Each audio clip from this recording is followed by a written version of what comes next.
And it isn't just Florida. Our next guest predicts upwards of maybe 50 seats gained for the GOP in the House and as many as 7 in the Senate. Joining me now is Newt Gingrich, former Speaker of the House and Fox News contributor. Newt, which race, first of all, that would be an unbelievable just tsunami for the GOP. But what race do you think would most surprise the Democrats for Republicans to pick up? Well, I mean, it could be Masters in Arizona, could be Baldock in New Hampshire, it could be Tiffany Smiley in Washington State, Joe O'Dea in Colorado. I'm just sticking with Senate races.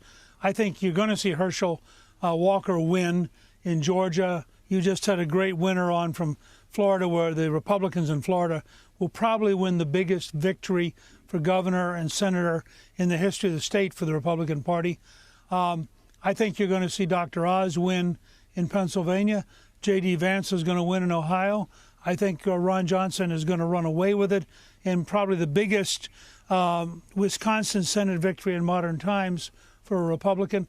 What's happening, and you see it everywhere. You see it in the most recent poll in Illinois, where Governor Pritzker is now in a very, very close race.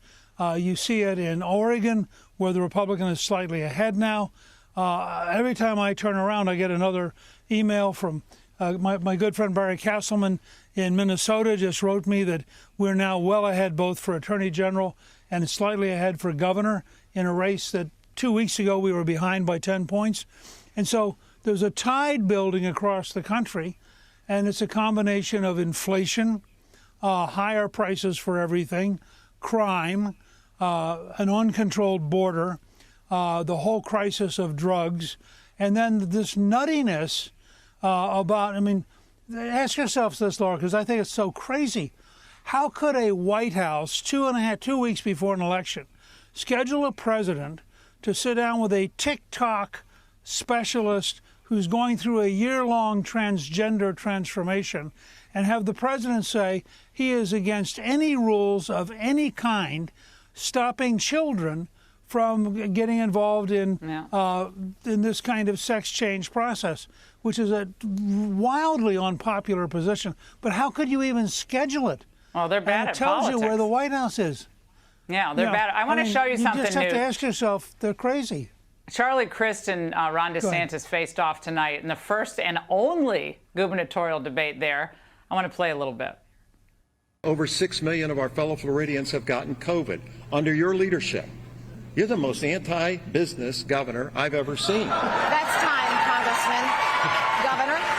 Yeah, except for all the businesses that are moving down here and leading the nation in net in-migration. Focus on the vulnerable population, but make sure you're not locking down the rest of the people. We've thrived as a result. That would not have happened if Charlie Crist had got his way and locked down the state of Florida in July of 2020. Well, Newt, another example of what happens when Democrats actually commit to debating. I mean, to say that Ron DeSantis is anti-business, real quick response. No, I was just going to say, think about the insanity of Charlie Crist saying you're an anti-business governor when everybody in the country understands Florida is one of the 2 or 3 best places in the country to do business in. I mean, Democrats are asking us to ignore our eyes, ignore our ears, pretend none of this is happening, and the country's just too smart for that.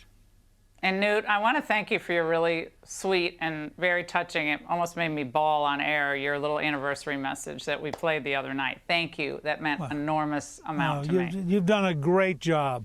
You've done a historically important job, Laura. I really appreciate it. Thank you, Newt. Hey, Sean Hannity here. Hey, click here to subscribe to Fox News YouTube page and catch our hottest interviews and most compelling analysis. You will not get it anywhere else.